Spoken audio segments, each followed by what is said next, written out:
Bismillahirrahmanirrahim. Assalamualaikum warahmatullahi wabarakatuh. Perkenalkan, saya Alvin dan kali ini saya akan membahas tentang implementasi penilaian otentik pada pembelajaran IPA di kelas. Untuk penilaian otentik sendiri memiliki beberapa jenis, yaitu yang pertama ada penilaian kinerja, yang kedua adalah penilaian proyek, yang ketiga penilaian portofolio, dan yang keempat ada penilaian tertulis.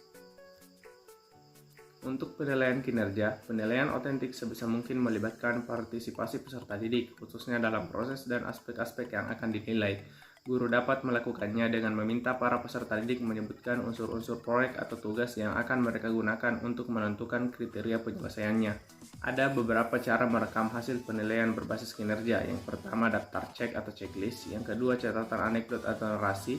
Yang ketiga, skala penilaian. Dan yang keempat, memori atau ingatan. Penilaian otentik yang kedua adalah penilaian proyek.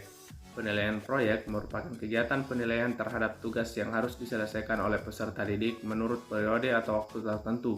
Penyelesaian tugas dimaksud berupa investigasi yang dilakukan oleh peserta didik, mulai dari perencanaan, pengumpulan data, pengorganisasian, pengolahan, analis, dan penyajian data.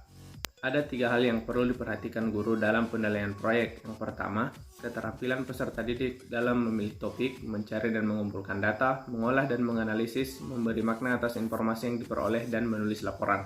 Yang kedua, kesesuaian atau relevansi materi pembelajaran dengan pengembangan sikap, keterampilan, dan pengetahuan yang dibutuhkan oleh peserta didik. Dan yang ketiga, keaslian sebuah proyek pembelajaran yang dikerjakan atau dihasilkan oleh peserta didik.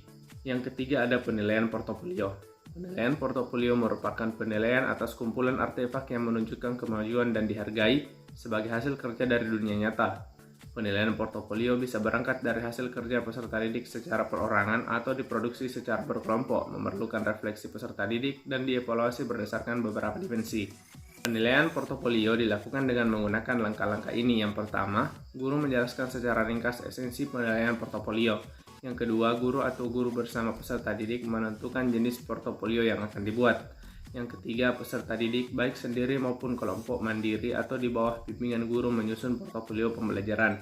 Yang keempat, guru menghimpun dan menyimpan portofolio peserta didik pada tempat yang sesuai disertai catatan tanggal pengumpulannya. Yang kelima, guru menilai portofolio peserta didik dengan kriteria tertentu.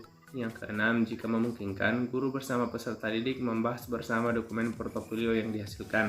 Dan yang terakhir, guru memberi umpan balik kepada peserta didik atas hasil penilaian portofolio.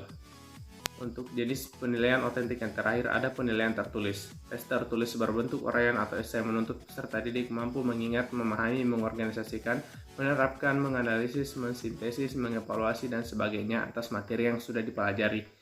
Tes tertulis berbentuk uraian sebisa mungkin bersifat komprehensif sehingga mampu menggambarkan ranah sikap, pengetahuan, dan keterampilan peserta didik. Itulah tadi beberapa jenis penilaian otentik yang sempat saya sampaikan. Untuk contoh dari keempat penilaian otentik tersebut nanti akan saya lampirkan pada file terpisah. Terima kasih. Wassalamualaikum warahmatullahi wabarakatuh.